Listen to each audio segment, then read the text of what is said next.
evening, everyone. Welcome to the Kerala Museum. I am Rajeshwari. I am the curator of the general lecture series. The Kerala Museum is a vibrant beacon of the arts in Kochi.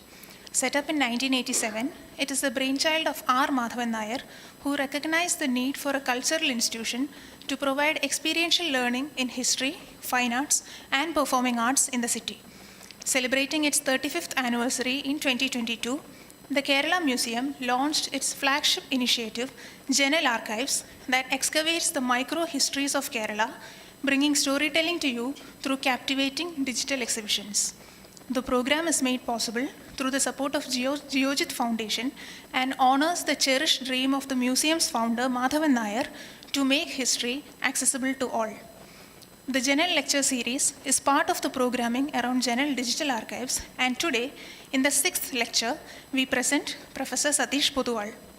Professor Satish has a master's degree in English from Sacred Hearts College, Kochi, and a PhD in English from CPhil, Hyderabad. He served as a faculty member at the Department of Media and Communication at CPhil from 1996 to 2009, where he was also a founding member of CPhil's Center for Culture Studies in 2004. Since 2009, Dr. Satish has been teaching at the Department of Culture Studies, EFL University, Hyderabad. We warmly welcome you, sir, to Kerala Museum, and we welcome you to the podium. Thank you.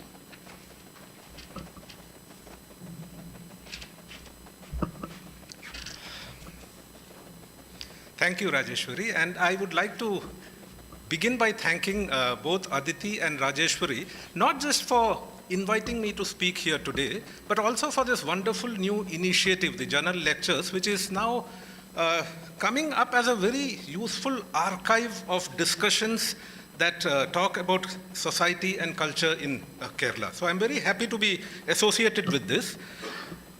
Some of you might have seen the exhibition that was organized sometime back on the mid-career retrospective of K P Reji's fascinating work. Others might have just come along to see who this artist is and why is he regarded as such an exciting artist from India. So to both sections of the audience, I will try and offer something for you to think about.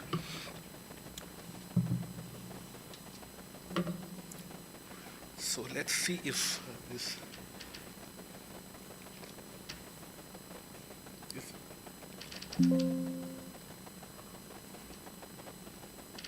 Okay.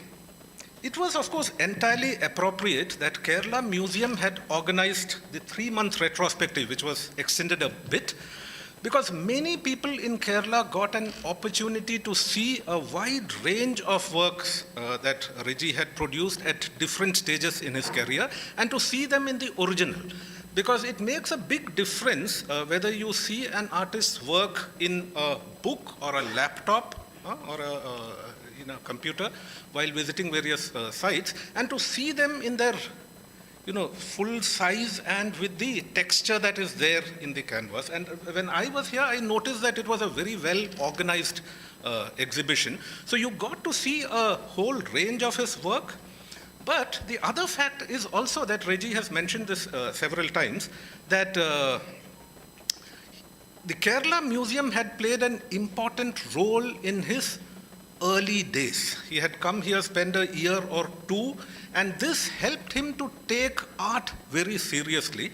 This experience here opened out the art world for him in new ways, and it also enabled him, he says, later to get admission at the famous fine arts program in Baroda. So it's very good that Kerala Museum hosted the retrospective of Reji's work. These are some pictures that I had taken during that retrospective, which enabled us to take stock of the nature of Reji's work, the recurring motifs that feature in his work, and also why his work matters. I shall make some introductory remarks on how to approach painting in general, Reji's work during the first half, and in the second half we will look closely at a few of his paintings. Now, to start off, artists themselves often tend to not like being limited to biographical or generic or social or political frameworks within which critics and academics tend to situate their work.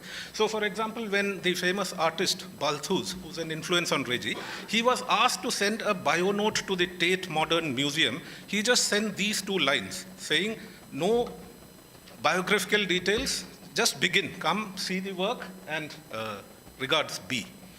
But for audiences like this and others watching online, it helps to know how a certain artist has been seen by other artists, by critics, and society in general, so that over time, what happens is the ways in which an artist's work is seen becomes influential enough and becomes part of how other people respond to or see the work of an artist. So I'll present you with some views that others have expressed.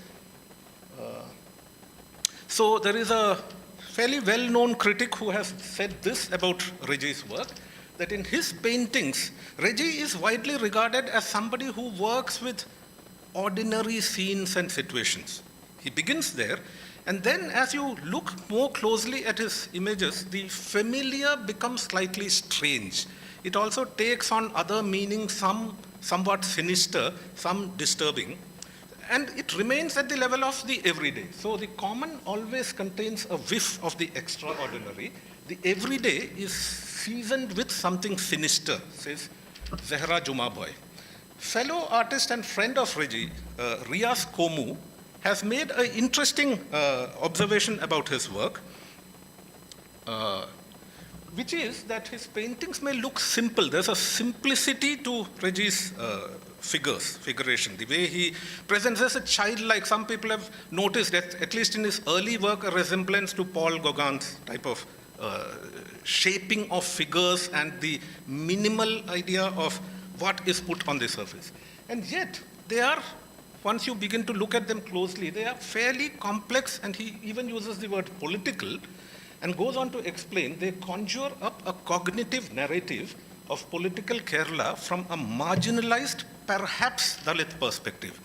This hesitation there, perhaps Dalit perspective, is something that we will sort of encounter when we look at some of his paintings, and I will say something about that later, and we could pick it up in the discussion as well. Our gaze enters into a zone of tension or alignment with a gaze from what Riaz has called a marginalized, perhaps Dalit perspective. Let me say also in this prefatory thing, in my initial conversation with Rajeshwari, there was a moment where she had suggested that we use the term Malayali painter, and I'm happy enough to go with it because, of course, he is from Kerala. He reads and speaks Malayalam. Most fluent language is Malayalam. He is here. The experiences and the memories that he crafts in his paintings are mostly drawn from memories that he has had in early life from Kerala. And of course, he is no longer just a promising, but he is one of our very prominent artists. So as people from Kerala, as Malayalis, we should be quite proud of his work. But still, I feel there is something to be gained by thinking of Reji's work as a Kerala-born, Baroda-based artist. This distance from Kerala and Reji's alienation from the prevailing ideas about Malayaliness is an important aspect of his work. A part of this alienation, of course, comes from his, you could say, existence or his experiences at the margins of Kerala society. Another part of the alienation is, of course, self-chosen and self-fashioned, as he engages with other trajectories and formations. So his work, for example, draws on Euro-American modernism, world cinema. He even works with, popular art in the form of the kind of sketches and illustrations that come in popular magazines, or sometimes even are reminiscent of posters, film posters from an age before this digitally perfect photographed images. There was a time where those kinds of hand-drawn posters used to exist. But he also draws on, as we will briefly see today, television advertising of commodity culture, consumer culture. So he draws his energies and figural language from a variety of sources and binds them together on the surface of his painting. The other reason why it is important not to forget his origins in Kerala, but his drawing upon experiences specifically in Baroda. So this experience of being a immigrant, let's say, is reminiscent of what the cultural critic Megan Morris, when she describes the work of film theorist Paul Willemin.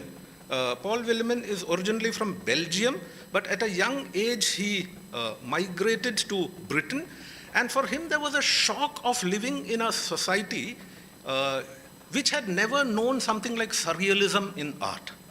So this was a shock for him, and Morris uses the term double outsidedness to characterize the mode in which Paul Willemin engages with film. He is a film theorist. So the double outsidedness, he is outside to his Belgian national origins, he's migrated to Britain, but even in that location where he lives, there is an outsidedness to British culture also. These double outsidedness feeds Paul Willemin's approach to both British cinema and world cinema, that he doesn't identify with any national tradition. He draws on it, he mobilizes the energies that drive that particular formation, but always with a view to figure out how can this be made different, in a sense of better, fairer, more meaningful for audiences that are in change. And that is one of the excitements that somebody like me feels when I look at Reji's work, not simply as the work of a Malayali artist or belonging to Baroda, but drawing on both these traditions and yet working outside both these systems, or pulling away from both these systems.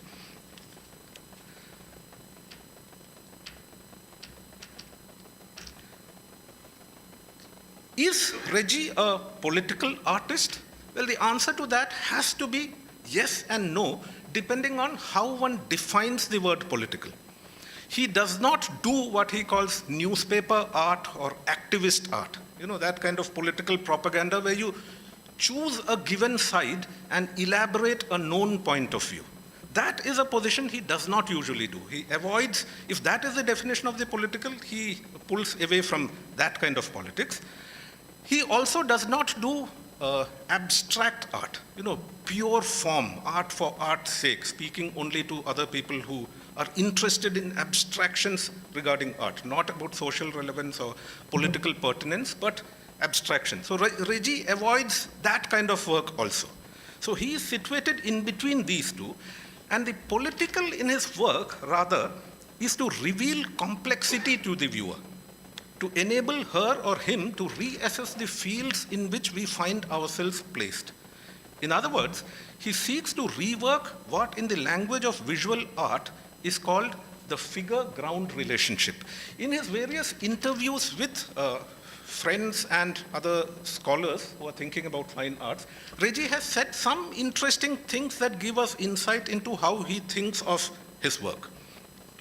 Let me, for the benefit of those who may not fully know art history, I won't go into great detail here, but there are certain terms that are useful for us to keep in mind. The figure-ground relationship, for example.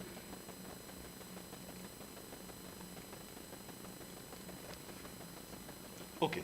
Now, the figure-ground relationship is a stylistic convention within art to create a feeling of depth and realism on a flat surface. So the canvas is a flat surface within which you have to create an illusion of three-dimensional reality. And what basically happens is that the depth is a mapping of physical space. So a distinction is made if you do art history, art theory 101. What you will have there is the difference between shapes and forms, which are objects and individuals, objects and subjects that are the focus of attention. And then there is something called space. So forms and shapes are supposed to be the figure, and the ground or the background is supposed to be space. Space is less important. figure is more important. And there is a relationship. This figure is located within a space. And the space is also organized, to use this language further. There is the foreground, which is closest to the viewer, closest both in terms of physical distance, but we could imagine it also in terms of subjective, social, or political distance. So things which are closest to the viewer. The middle ground is a bit farther away, yet visible and significant, informing either through tension or putting a lighting up the subject with its meaning in that relationship. Then there is a background which is supposed to be the farthest away, perhaps least significant. Now this is the conventional way of thinking about the figure-ground relationship. The ground is space, the figure is at the forefront, and the meaning is concentrated on the figure. An additional twist to this, and after which I will come to Reji's paintings, to think about the relationship between figure and ground is what is called the planar and the recessional styles in painting. It sounds very complicated, but let me quickly explain it, simple enough. In a planar style, you have to think of the surface of the canvas, the surface of the image as a plane, and all the subjects and objects are organized in a series of parallel planes. Okay, so there's something at the forefront. The middle ground is also another plane which is behind the initial plane, and then there is another plane at the back. So this is the planar style.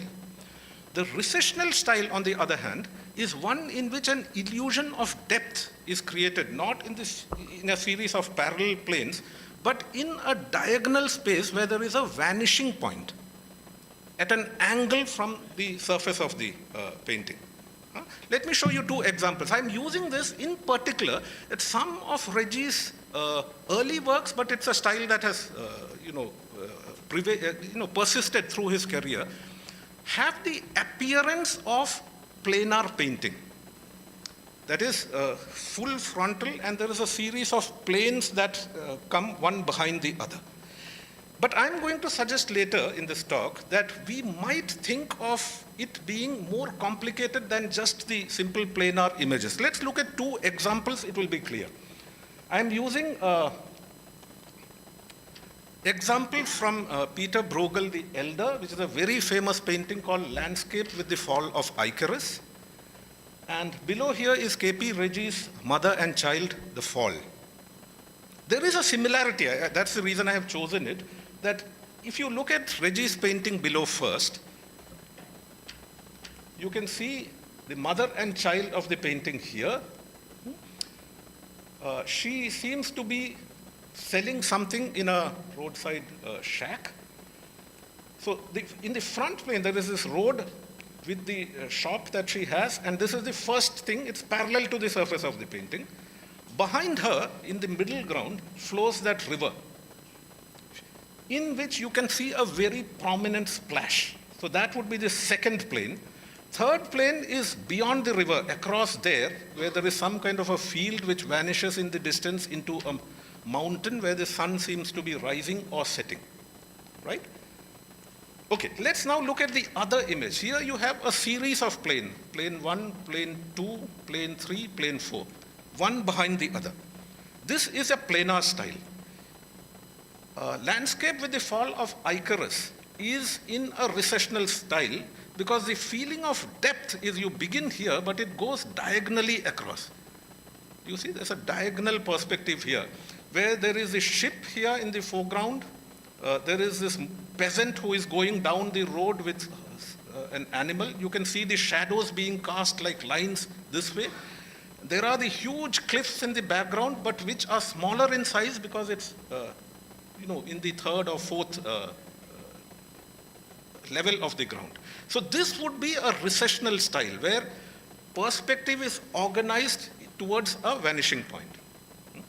Now just pay attention. The common element here, of course, is the guy, Icarus, who flew too close to the sun with his waxed wings, and he fell down with a plop there. And it is seemingly an insignificant event. It's dwarfed by the everyday life within which this flight for knowledge and the failure happened. And everybody seems to be indifferent to his fate. They are turned away. In Reji's painting also there is the fall. Now the fall can doubly refer to both the fall of Icarus, but there's also within Christian mythology, mother and child, the fall that leads to so we are not exactly clear what it is. There is a very prominent plop in the river. Unlike Icarus, here there is a splash of a figure falling in.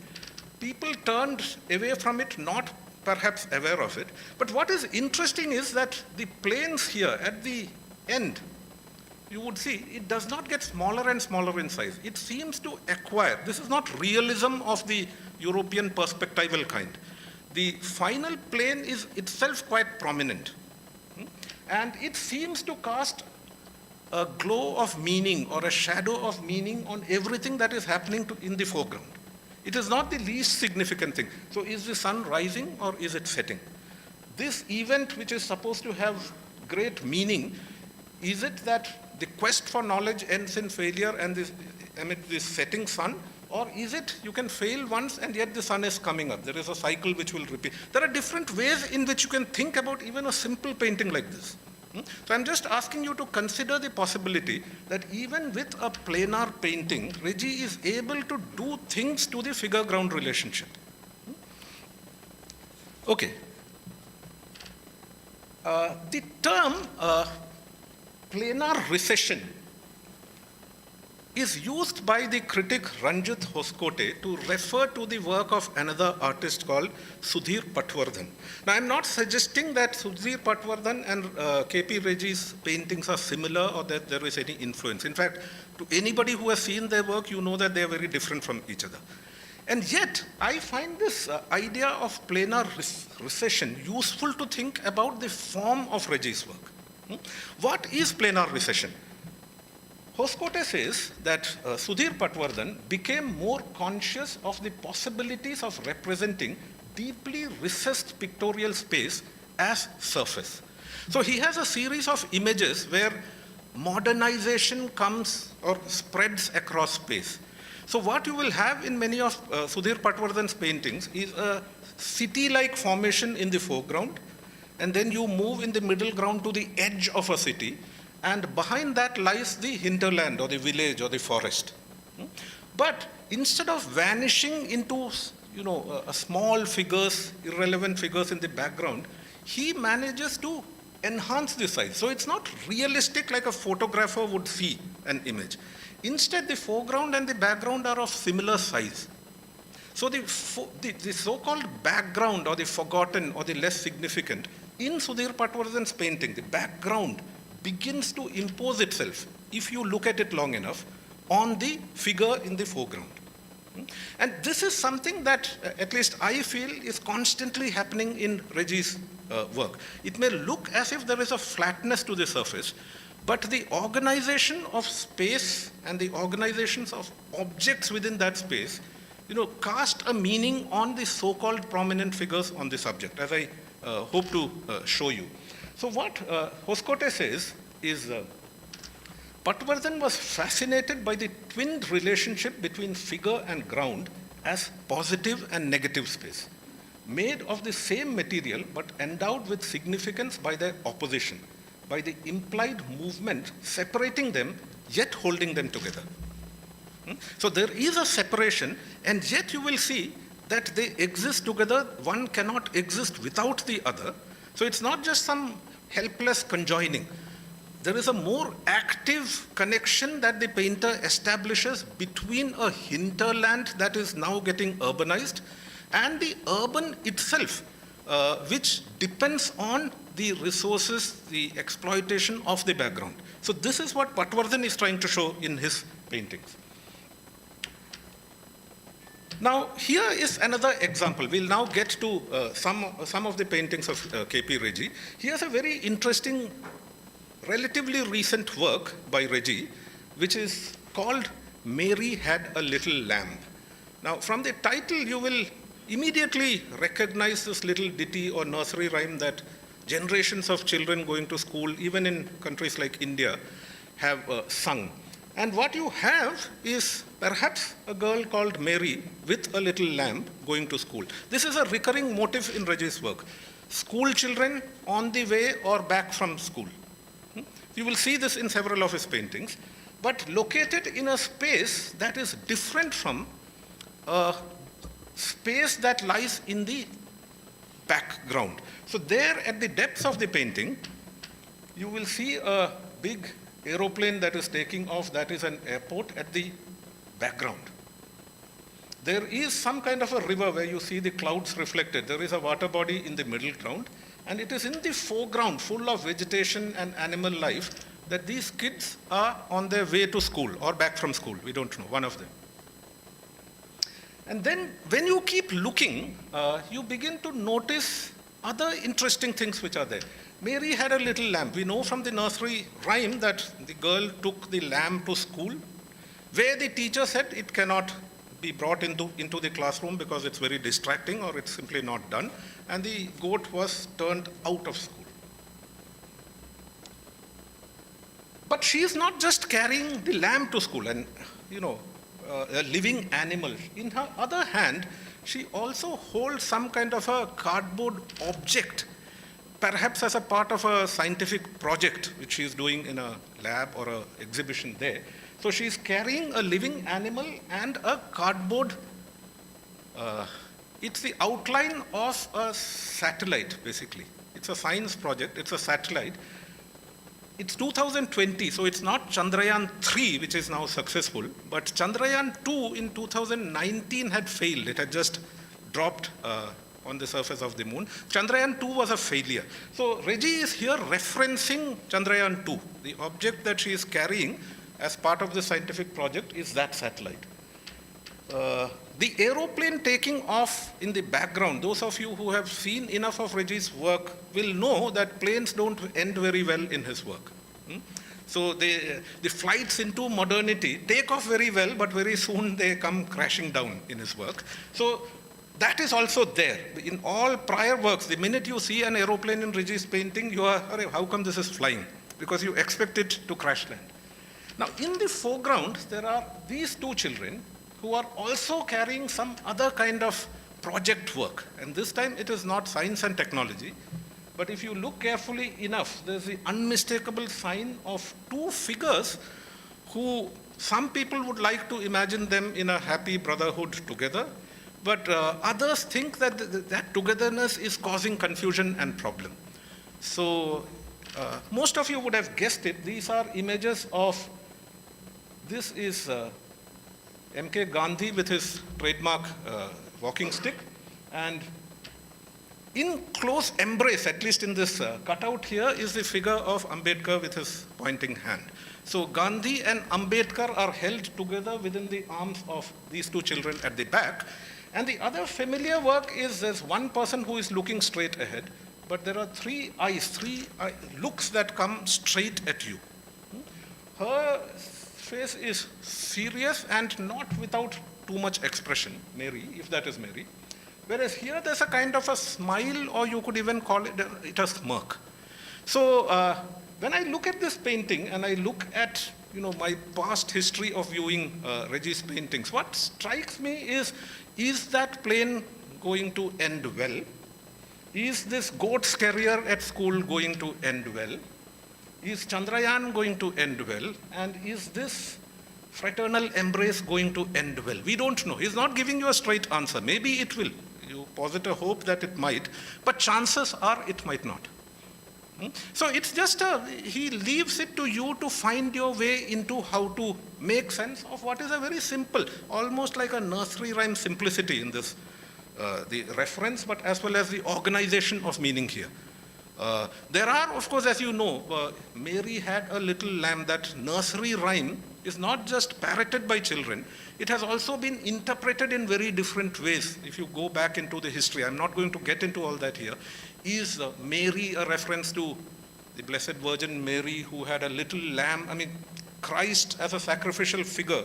Goat is another motif in Reji's work. So is it a sacrificial lamb, which is Jesus Christ? And if you say Mary had a little lamb, it was taken to school but was evicted from school, all kinds of other meanings swim to the surface. So in Reji's painting, that is the kind of work which begins to happen once you start to pay attention. Let's look at another painting. This is a famous early painting called The Birds. Maybe some of you have seen this before. Again, there is a simplicity and there is a planar organization. The first plane at the foreground is this couple here, and this couple is reminiscent of some of the love paintings that Reji did at the start of his career. There's a whole series of love paintings that Reji did, and these figures seem to come from there. And yet, there is also some sort of a interclass, intercaste, forbidden, transgressive possibility of romance maybe, because the genre is love painting, but this is out in the public, on a street. There is somebody who is a cycle repairman on the street, and there is this woman from perhaps from a different class because of the bag that she is holding and the kind of fancy female cycle that started to come in during the turn of the century. So girls began to get cycles like this. So maybe she belongs to a different class. On the way to work or study, her cycle has a puncture and she stops by, and like in Tamil films like Kadalan, there is this possibility or a promise of a romantic interest between people who belong to different classes and castes, but also, of course, presented in a still, simple way. This is another image that might remind you of the illustrations in, say, Mangalam, Manorajam, that kind of art. It used to be fairly common in the 70s and 80s, this kind of painting.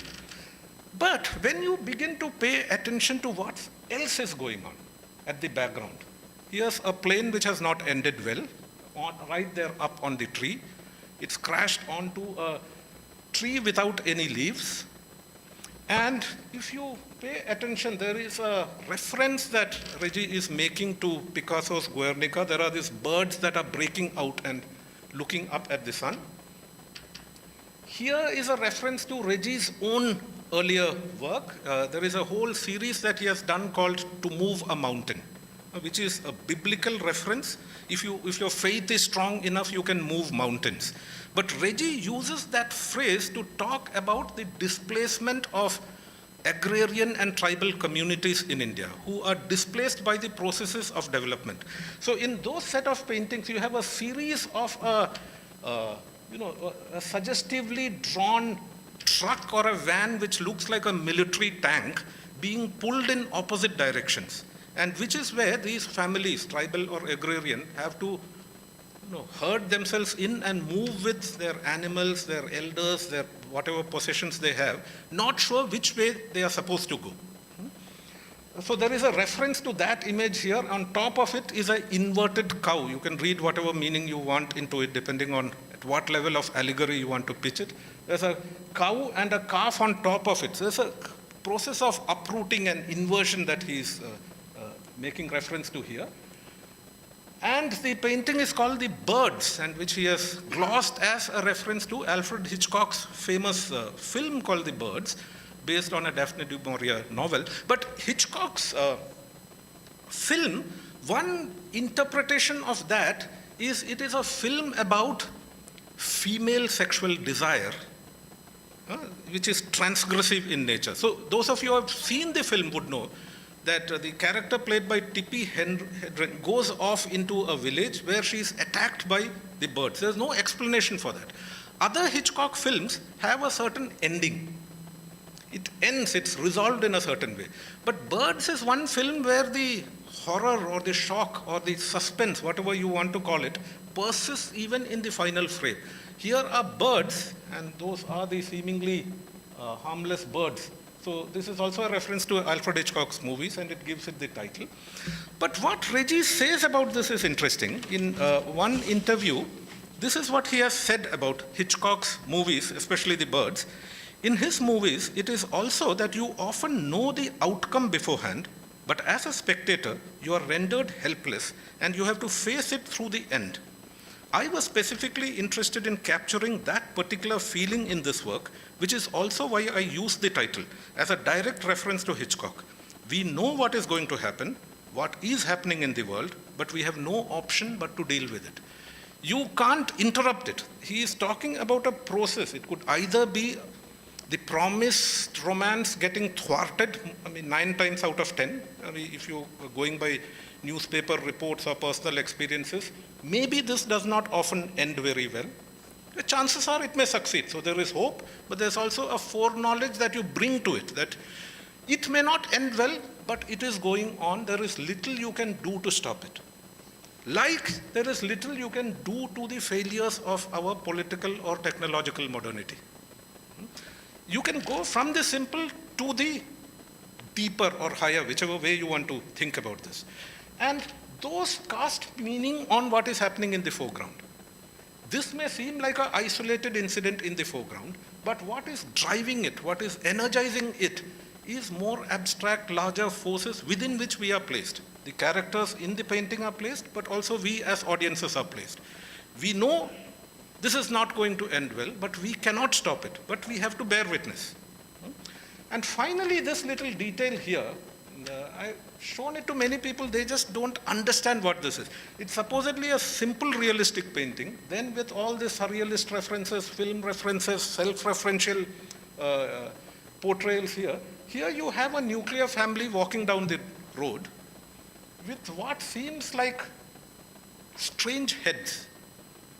And when people first see this, they don't understand what is happening. Are they aliens? What has happened to them? Are they suddenly growing alien heads? Is their heads getting turned? What is going on here? Because nothing else is confusing in the same way. But the clue to this, as Reji has said, he is drawing on a series of popular advertisements. There I counted at least 10 on YouTube, and I'll show you a couple. This is a time where television advertising was coming to the fore, and the citizen of old who had to worry about social and political issues was invited to concentrate on improving his or her life, be more self-engrossed, and partake of the pleasures of the new things that are on offer. So there was a series of very imaginatively done advertisements by the company called Cadbury, which is chocolate, and they looked something like this. I hope they play.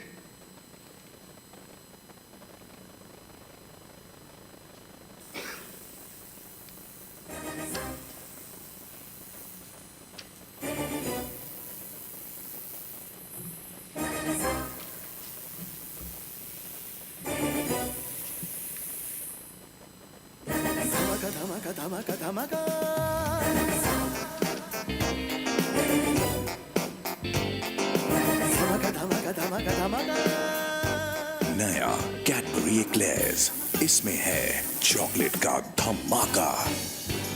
नया Cadbury eclairs, chocolate का मीठा bomb. Okay, so the consumer culture of the early 90s and the turn of the century is offering us as spectators, as citizens, as consumers, chocolate ka meetha bomb. If you can turn your eyes away from the world around you, forget that, there's nothing you can do about it, but there is enjoyment on offer if you have the money to buy this happiness. So this is one example. Here's another about the pleasures of transgressive desires. You know this is not supposed to happen, and yet you want it. You are invited not to be guilty about your pleasures. So there's a playfulness in this advertisement, which Reji borrows and deploys, you can say, either playfully in the same playful spirit, or bends it towards more serious commentary on what's going on in society. Let's take a look at one more. There are many, but I've just chosen two. So this is one which features a young teenage girl and her excitement over the arrival of new neighbors, but she is interrupted. Her pleasure is interrupted by the father's no. But let's see what happens. क्या बेटे, मन में लड्डू फूटा क्या? एक और फूटा?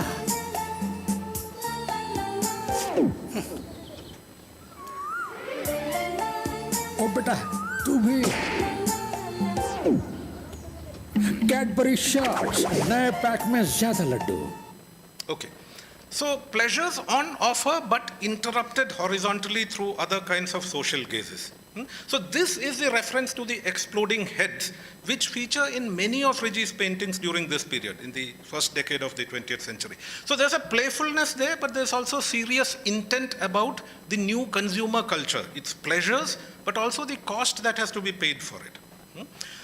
I now move on to another painting of his, which is not very well known. The only place where I found this painting, it had untitled. I mean, half of Western art seems to be untitled. But various students have suggested that this could be named Girl with a Branch or Girl with a Toy because of a certain image which is presented here. So again, there's the organization of the foreground. Then there is a middle ground, which is where the wall is. And then there is the background there. If you look at this painting, which references back to Reji's earlier work, which is called The Bad Catch, which has a similar set of figures with the dog with the ball in its mouth. Now, at first glance, this may seem like children being mischievous somewhere, having fun. They're just playing games, and it would look as if the little girl has set fire to a toy hut, and her friend or companion is trying to douse the fire with available resources at hand, and the dog is sitting there watching the fun. It could be the surface level meaning. But then there are other things in this which destabilize that way of thinking about it. What if that is not what had happened? So what is the reference to a tree, again, without leaves, but with a cat perched there looking at you? As a crow perched there, and a catapult. Catapult, again, is a toy and possibly doubling as a weapon. Where is it pointed towards? So there is the pet cat, there is a scavenging bird called the crow. So those are the references there. Here is another kind of a pet with some injured leg, and holding in its mouth, you know, these squeezy balls, these stress buster kind of balls with a smiley face on it. Now, let us look at the details in this painting a bit closely. So you have those figures at the top and the dog which comes here. Now, this young man who is standing there pissing, I mean, in a relaxed way, he's pissing, possibly whistling and looking straight at you with a sense of fun. But then when you notice the fact that the piss is landing on a house which is on fire, is he trying to douse the fire? Or could it be that he is somebody who, this is at an allegorical level now, at an allegorical level, is he somebody who with impunity has come, set fire to the hand, and letting us know what he thinks of this act, about whosoever's house this is, and if we then think that the house might actually have belonged to the young woman who you see on the left now. What if she is not the source of the fire, but what if she, like, let's say, Mahashweta Devi's Draupadi or Dopti Majan, is somebody who has been physically but also socially been under attack, assaulted, feeling the brunt of the violence from a social superior possibly, with the background of somebody else, and has now decided to pick up available resources, which is a branch, and a stone on her other hand or a toy, and taken the fire from the burning house and has decided to turn available tools or toys into weapons. And the reason for this reading could also be what you see in the background there, which now throws a different meaning on it. Do you see some kind of a armored vehicle or truck like a military convoy passing in the background behind the wall? So is it that they are ignorant of what is happening in the foreground? Is it that they are indifferent? Is it that they are complicit with whatever is happening? Is there a complicity here maybe which she is determined to fight? There are no clear answers, obviously. But the organization of visual language is such that each part then begins to put a different spin on what is there in the foreground. Now, this figure like this is very important. You can see the way in which she is sitting. There is this suggestion of almost some kind of a erotic tension. So it is playing with a male gaze. There are ways in which within painting the female figure is sometimes represented. But Reji has said in interviews, and I think it is convincing, that he is drawing on the modes of representation by a Portuguese painter called Paula Rego. I'll just show you some sketches. But look at this figure, the way she is sitting there. There is a suggestion of the way the legs are parted and the way she is positioned. Sexual tease or invitation to the male gaze, but also the stare back which is coming, is that I know this happens. I know that you know this kind of violence happens. I'm talking to you. I'm locking eyes with you to confront you with what do you think? Do you think this is proper? This is good? So let's look at this knowing glance that comes. This is Dinner with a Pinch of Salt, one of his famous early paintings, where you again see this kind of positioning of a young girl, legs parted on either side of a branch. She's playing with a toy. And in an interview, Reji has said, I deliberately made this image of the child in Dinner with a Pinch of Salt disturbing. I wanted to evoke some kind of age or experience beyond her years, which is why I made her face much more mature than that of a 10 or 12-year-old girl. This is also reflected in her gaze, which meets you directly, which meets the viewers, and which in effect says, I know what you want. I'm haunted by an almost Dostoevskian experience I had in Bangalore, where a young child prostitute accosted me on the street, which is actually where the image comes from. So he's drawing on some disturbing experience that he had, an encounter with a child prostitute in Bangalore, and he puts this kind of a innocent but also disturbing figure on the frame and leaving you to figure out, to respond to this, find ways how you are going to respond to this figuration. But as I said, it also comes from other sources of representing sexual and moral violence on the female body. So for example, this would be an instance of, this is from 1938, Balthus, Teresa Dreaming, where the figure of a young girl is eroticized. You can see the way she is represented. She looks away, so then becomes available for your gaze. Whereas in Paula Rego's work on abortion, this is political art which came out in around the turn of the century, where Portuguese had made abortion illegal, forcing many young women to seek unsafe abortions on the sly. So Paula Rego did a series of paintings in which women, young and old, who had no access to legal termination of pregnancy, were forced into this kind of extremely painful and perhaps dangerous abortions. But the representation here shows both the violence of what society and morality acting in concert places on the female body, along with the defiant stare right back. This is not some woman who is shamefully looking away. She locks eye with the viewer and demands from us, if you have an answer to what is going on, if you think this is right, or if you think this can be sorted out, if you want to help, or if you need to consider what you are saying yes to in society. This kind of eyes which look out at you in a whole series of paintings is something which Reji's work deliberately notates. He is drawing from that tradition. Here the thing is not about abortion per se, but about the female body looking back and posing questions at the viewer. So another representation of this kind of a female figure can also be seen in this. It's a painting of, again, school children away from school, going about a set of activities, which are either childish mischief. You can see people here doing casual kind of violent acts on the animal world. Here's a boy sitting on a tree branch. He's a teenager. There's also this phallic suggestiveness of his body. And what he's doing is dangling down some kind of a spider or insect into the mouth of his friend here. So there's this very suggestive act of putting something into the mouth of somebody, whether he wants it or not. And here there is this female who is positioned in a sleepy, lethargic kind of a mode with other suggestions. If you look at the whole series of representations which have been there, which point in this direction. Your familiar broken aeroplane has come. There is a broken bridge in the title. This bridge is broken. There is another plane which seems to be one of the pieces of that bridge. There are birds flying in the sky and a whole series of people on that bridge who are fishing, fishes under a broken bridge. Some people have pointed out the fact that these fishing rods begin to look like swords that have been drawn out.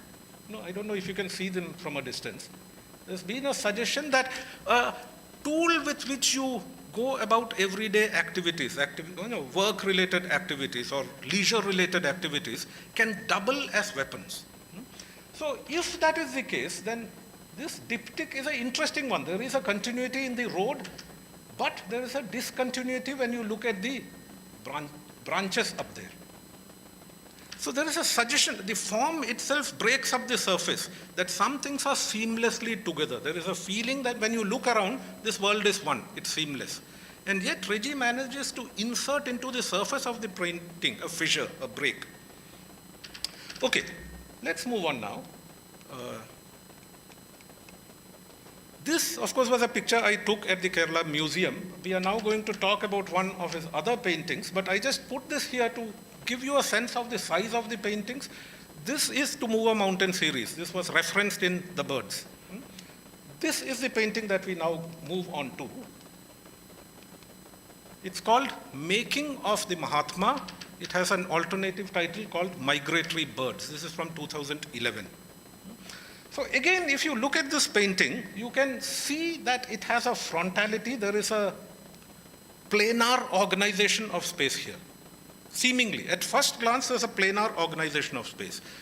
And yet, the title of the painting and the way certain temporal and political signs are organized within this painting are worth paying closer attention to. So, notice here this square, this yellow square here, which is one part of this painting. It has this iconic image of Mohandas Gandhi here with his stick and this schoolboy leading him on holding a stick. So there's a very familiar image, a photograph exists, it's iconic, stamps exist, all kinds of images of this incident exist. And yet in recent times, is this history? Yeah, it actually happened, there's a photograph. But is this historical event being rendered in a mythic mode elsewhere? Does it enter into this game, this effort, this enterprise of making Gandhi into a Mahatma? So what role does it play? Father of the nation, gentle old man, peaceful resistance. Now, is this image from 1930? Because for a long time it was believed and circulated that this is from the Dandi March. It's the peaceful salt satyagraha. And while he was there for the satyagraha, one fine morning he woke up and he went on this march where his grandson, Kanu Gandhi or somebody joined him. For a long time, this was the known story. But in recent time, it has also been suggested that this could not have happened. In fact, this is a picture that was taken in Juhu Beach in 1937. Much later, 7 years later, and this is not his grandson, it is some other boy. So this whole idea that something which is a historical truth is suddenly rendered slightly uncertain through the ways in which that event is described and its significance explained and elaborated. That is the process in which myth-making happens.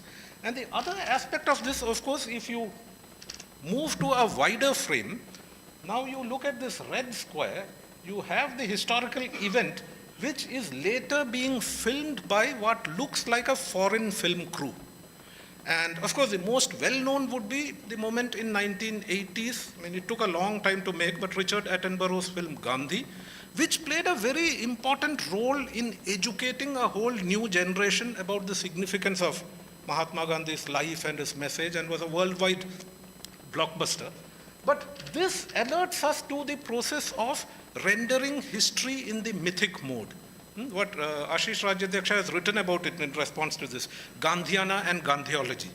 How the sign Gandhi is refashioned across different historical periods. And the technological and financial mechanisms through which the very expensive way in which somebody like Gandhi is shown to be a poor person working for the poor. I'm not challenging the veracity of that. I'm just saying it is more complicated than simply somebody who was for the poor and himself very poor and used khadi all his life. There's a very expensive and a very accomplished technology across the decades that has kept Gandhi in the orbit of being a Mahatma in our collective consciousness. So this painting, and the title of the painting is Making of the Mahatma. So who makes him? Is it Gandhi himself as a young lawyer who made himself a great soul? Or is it nationalist historiography and nationalist politics that transforms a political figure into a myth called the Mahatma, where all questions should stop? So Reji alerts us to some of the mechanisms of the creation of reality. Then there is a wider frame within which the film shooting itself becomes a spectacle. So on the beach, when a film is being made in a realist mode, in a celebratory mode, there are also people who have turned up at the beach. They thought they would just have a swim and relax, but a film shooting is going on, so they interrupt their pleasures to look at the film being shot now. And they are all turned away from us. Their body suggests a certain kind of relaxed but interested gaze at the history making which is taking place, and they seem to be in a thrall of that image making exercise. We can't see their faces, but chances are that they are very interested in what's going on. Maybe some of them are skeptical, but we don't know. But there's a whole series of women here who are guards at the beach, security officers. There are some sellers of sweets and other commodities in the beach who are less in a thrall of what's happening. They are there to do their work. But it is this class of people who seem to be engrossed in the myth-making that is going on. There is then a wider frame to this. If you move to a plane that is closer to you, there is another set of figures here. Two young men are either trying to go in there and either find out what's going there, or they have a view that is different. They want to interrupt or intervene in and interrupt what's going on there, but they are stopped and interrogated by a policeman whose gaze is looking not, he's listening attentively to them, dealing with them, but his eyes lock with the spectators. And in some ways, the making of the Mahatma is being tested on the viewer, not just on the subjects who are represented within the frame, or even these people, but do you buy into this myth, or are you anti this myth? On which side of the divide are you? This policeman's gaze seems to be testing your credentials or your loyalty to the myth of nationalism. And then, of course, there's an element there which gives it the second title, Migratory Birds, which is a wider frame above and away from this human world with its looks and frictions. That is a set of birds, again, with exploding heads that we referenced earlier. Each bird is flying away. They are migrating to better pastures, maybe, or they have got caught up in this kind of nationalist myths, and their heads are full of these blossoms in their head, and they are nevertheless leaving for better shows elsewhere. It's not clear how to read this image. Is there one meaning, or you can choose which meaning you want to align with? So here are a series of planes. There's a planar organization of space, and yet if you tunnel your way through these various planes, you see that there is a vanishing point, but the vanishing point is not the perspectival way of organizing space within realism, but here it's a tunnel of time. You are located in the contemporary, you go closer and closer, but also backwards into history. From the 21st century, you tunnel your way back into the time. It's like a film playing in reverse, and you end in the 1930s to the origins of this myth-making enterprise called the making of the Mahatma. So even though the organization of space is planar, there is a recessional aspect here. So Patwardhan's paintings, which was described by Hoskote as planar recession, might be seen to be at work here.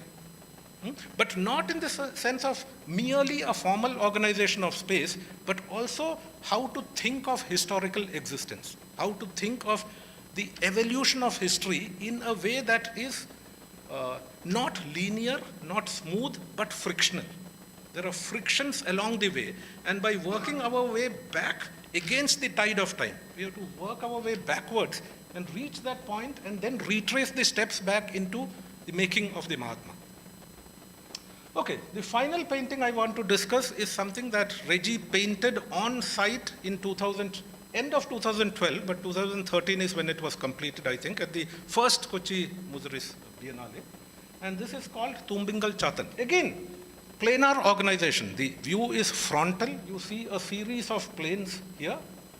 But like we have been seeing, things are more complex than seems to be the case at first glance.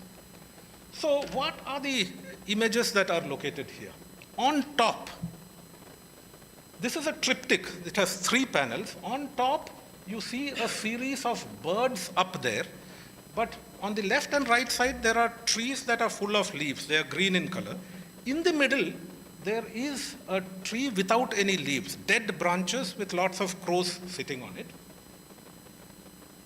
We'll come back to the crows in a minute. On the left side are schoolboys, either going to school or returning from school, holding a series of tools in their hand which double as weapons. They are pickaxes, axes, other things. Some of them are looking straight at you. There is also the sacrificial lamb or a pet lamb that we have seen earlier. On the other side of the frame, again 2 children, boy and girl, boy and girl. The boy here holds a sickle in his hand and he is looking away from us. The girl here tries to meet our gaze. There are 2 small children defecating in the foreground. They are sitting and shitting there. At the bottom, it is not very clear here, is the person or spirit named in this painting, the Tumbingal Chatan. Now, Chatan is an interesting word. Chatan is usually, like in Kutti Chatan or something, it's an evil or a mischievous spirit. It does all kinds of terrible things, or it creates nuisance. So Chatan can be thought of as an impish or a mischievous or evil spirit. But Chatan is also the source word for Shasta. Shasta is a term for a god or a good spirit, a guide, somebody a senior who instructs the younger generation to live according to values that are fair and make sense. He's a guide, he's a spiritual guide, you could say. So this doubling between a Chatan and a Shasta, of course, it's also the difference of superior language and language which has been inferiorized. So if a spirit comes from a lower social order, it is Chatan or evil. So this is Tumbingal Chatan, and Reji is of course drawing on this myth which exists in different parts of the world about somebody who sacrifices his life for the welfare of the community. Now what is the origin of this story? He said it was the story of a lower caste person who fell in love with an upper caste woman and was, of course, killed for this transgression, and his body was dumped in the paddy field. That story has later on become a story of somebody who sensed the danger of sea waters entering into the paddy fields and would destroy the crop. So he just put his body in the line and blocked the seawater so that the paddy fields and food for future generations would remain safe. So this is how he has entered into the consciousness of communities which value him or worship him as the Tumbingal Chatan, the Shasta of Tumbingal who saved future generations and is remembered in gratitude. And at the middle is a whole series of ducks in the foreground, and in the background is a very huge but gray-colored, lost in the mists as it were, a big ship. Now, this connection between the crows on top and the Chatan down below, they belong seemingly either to a realist time, the time of the now, in the memory of the present, or they may belong to mythic time. So the crow, for example, doubles as a scavenger bird. We have seen this in other paintings of Reji. But the crow is also a bird that in many societies are summoned when you want to pay respects to your ancestors, when you feed them during the pindam and the shraddha which is there in their death anniversary. You invoke the birds, and the crow coming and eating what is on offer is supposed to guarantee that your ancestor will be able to enter into a happy afterlife or is happy with you. It's a complicated story. I don't have time to go into the details, but the crows sitting on the dead branches in the middle thing might be seen as ancestor spirits from the past who are communicating or trying to communicate with the present. So is the figure of the Chatan. If you notice it carefully, his eyes are open. He is seemingly a dead body positioned against the bund, but his eyes are open. So two ancestor spirits communicating with this generation of children on their way to school or back, who seem to be interested more in the goat, ducks, and the river, the paddy fields, but some of them also on the ship behind. So what is this mysterious ship at the background?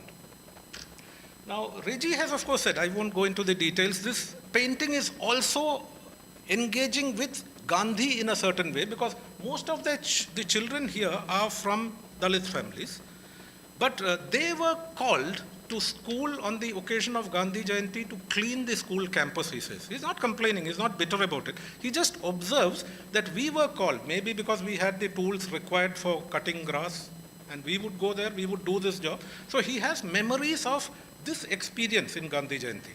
And then he also says that although it was done in the name of the Apostle of Peace, we used to have a bit of violence by using the knives.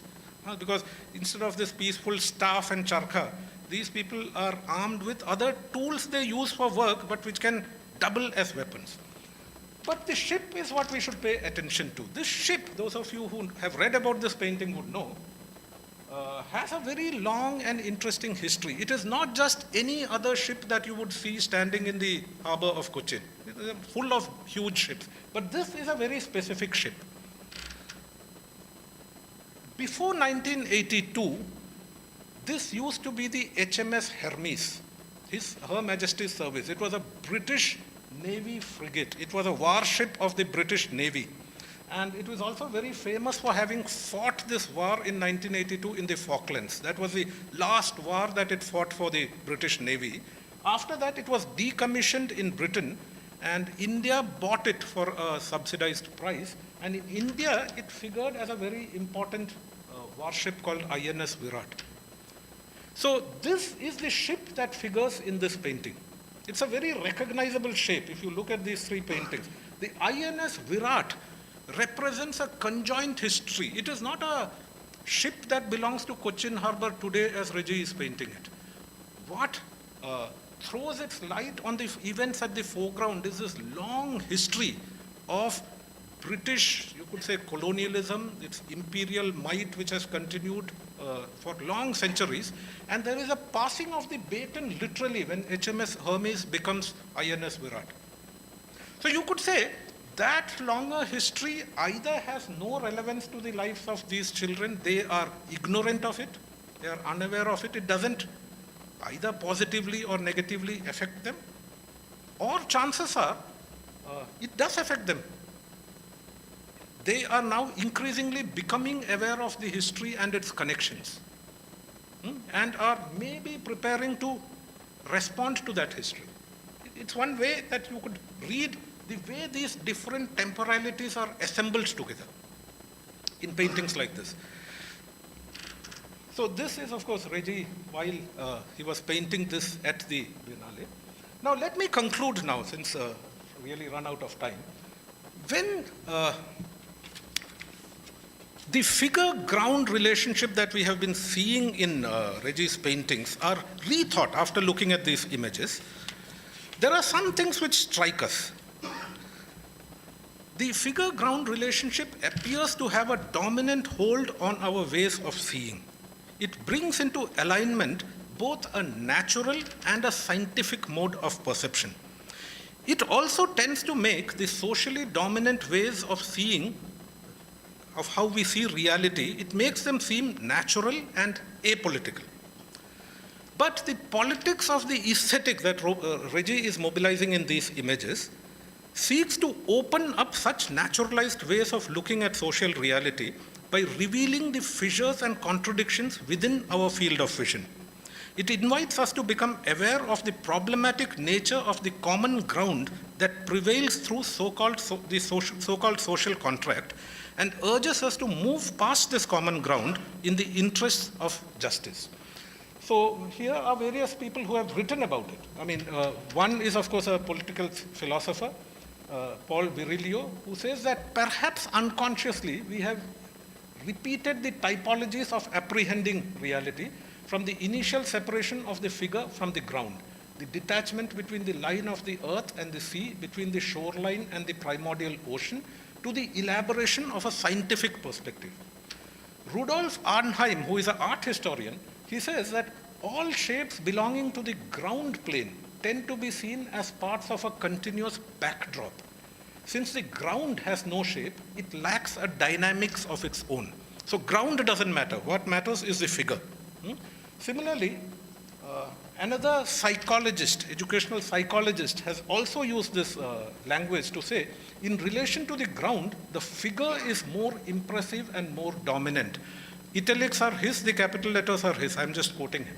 Everything about the figure is remembered better, and the figure brings forth more associations than the ground. Now, the common ground, if you were to look at dictionary meanings of what is a common ground, it is the shared interests, beliefs, or opinions between two people or groups of people who disagree about most other subjects. So the Gandhi and the Ambedkar contradiction that we saw. It is possible that there is a fundamental disagreement about something, and they seek to find a common ground on, let's say, constitutional morality or social amity and brotherhood. When possible, you seek out a middle ground and you play down the differences or the contradictions which exist. The common ground is a foundation of common interest or comprehension as in a social relationship or a discussion. It is an agreed basis accepted by both or all parties for identifying the issues in an argument. Let's agree on the agenda. What is up for discussion, what is not. Maybe there's a common ground from where we can begin negotiating. So this is used in all kinds of fields, but there is a need, and Reji is already responding to this need, of moving past the common ground. He illustrates, he evokes, he brings up what the common ground seems to be in India. So the everyday images that he presents us are in some ways images of the common ground. But within this ground, as we keep looking, fissures appear. As we continue looking, frictions begin to proliferate. The frictions become more apparent. And Rosalind Cross has said this about Western modernism. The modernist not ground, her emphasis, the not ground, is a field or background that has risen to the surface of the work to become exactly coincident with its foreground. A field that is thus ingested by the work as figure. So the background rises to the surface, and almost like an amoeba or something, it threatens to or attempts to ingest what is there in the foreground. So that's what I think is a useful way of trying to figure out what might be happening in Reji's painting. Enough said by me. I will leave the last word to Reji, who says, I always wanted to avoid that excessive noise and the political posturing. I was more interested in capturing some kind of silence. So I feel I have spoken too much already. What he is trying to do is to suggest these things. And I think we should begin to respond to the silences and the suggestions he makes. Thank you very much.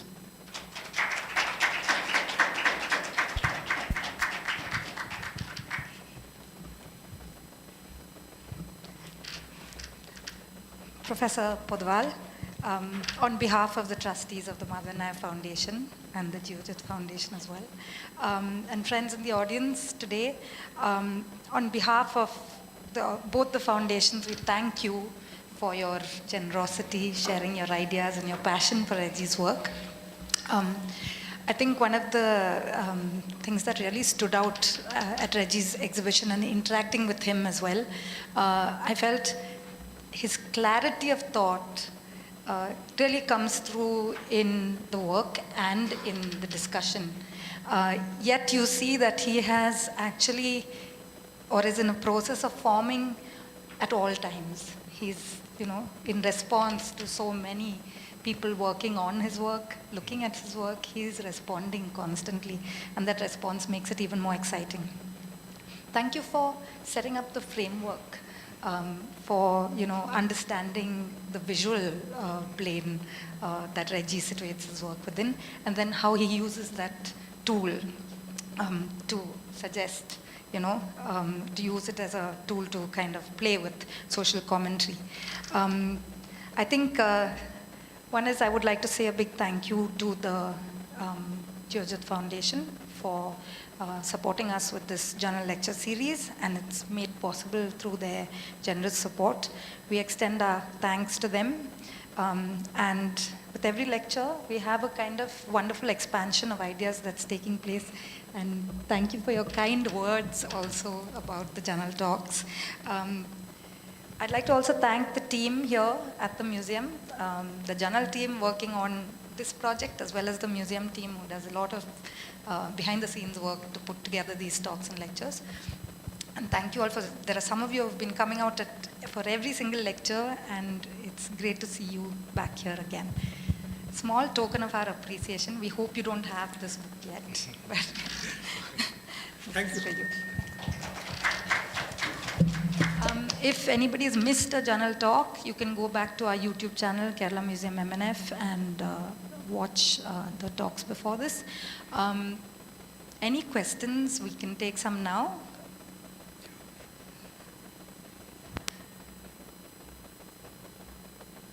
Yeah, if there are any kind of responses, you can ask something that was either not clear or was clear, but you strongly disagree with your interpretation. That's also useful.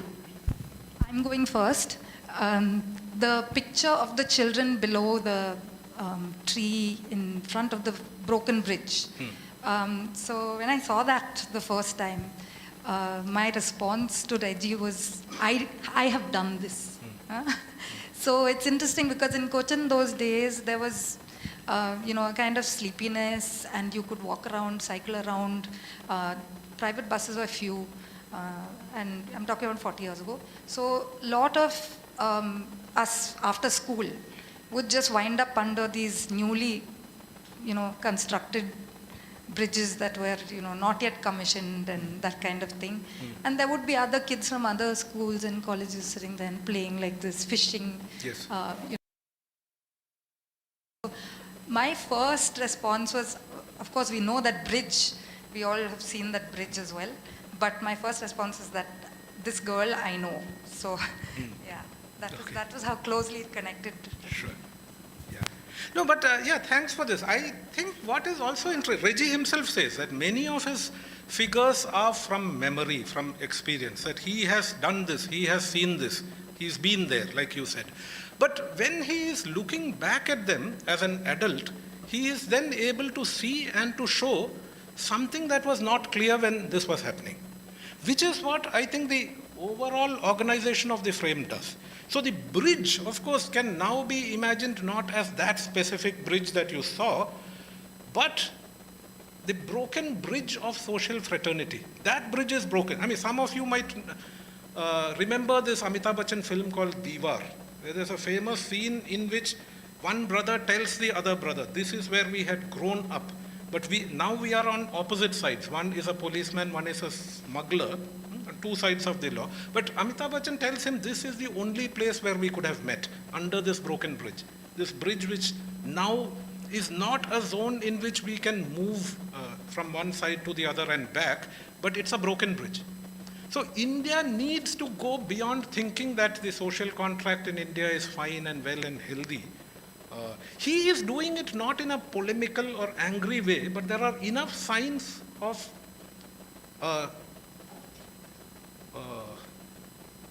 acknowledgement of that.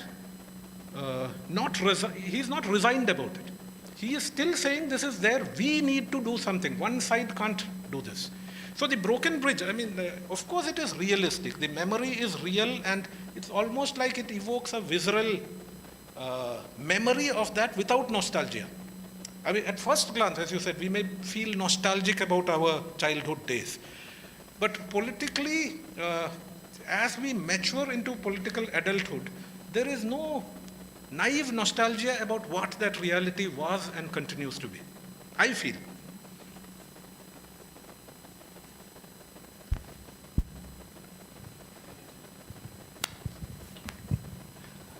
Very interesting talk.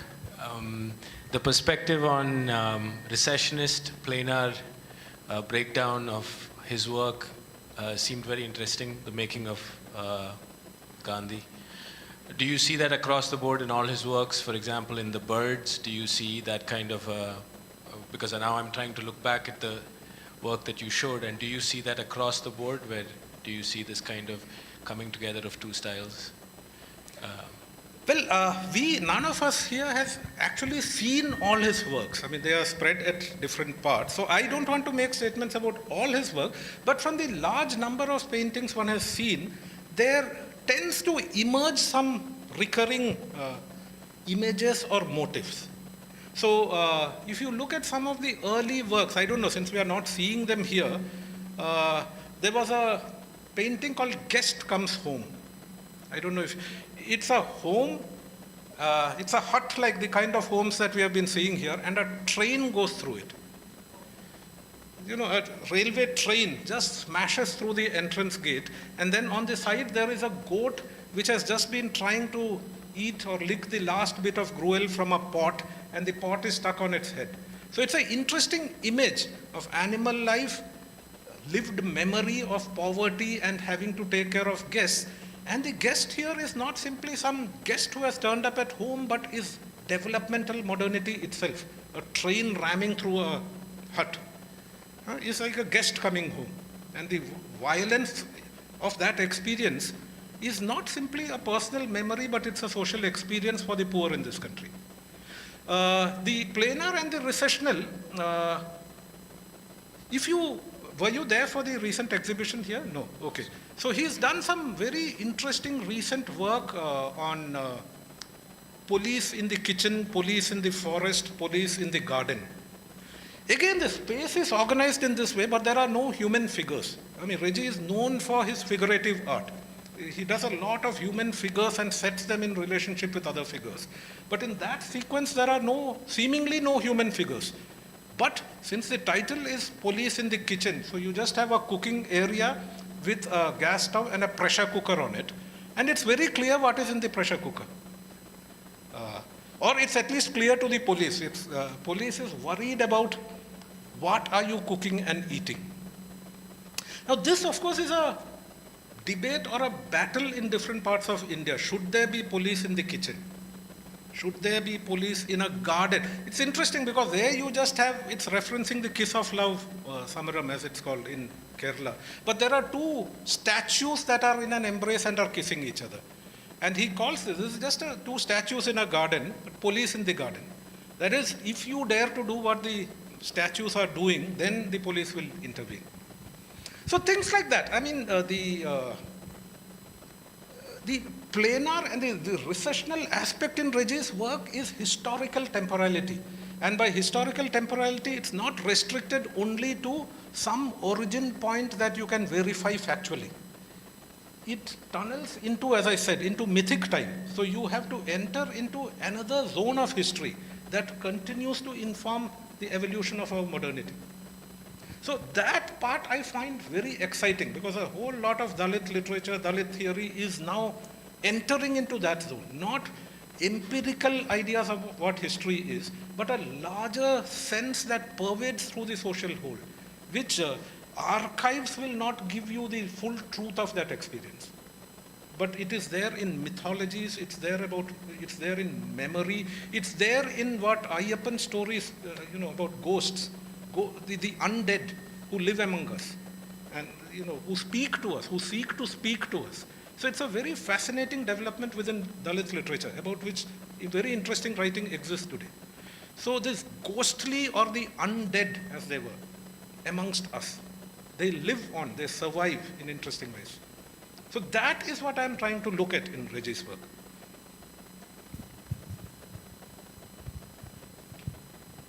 So, Professor Poduval, I think we'll Wind up, yeah, wind sure. up for the sake of the camera as well. And then if anyone wants to continue with asking questions, you can do it off the cam.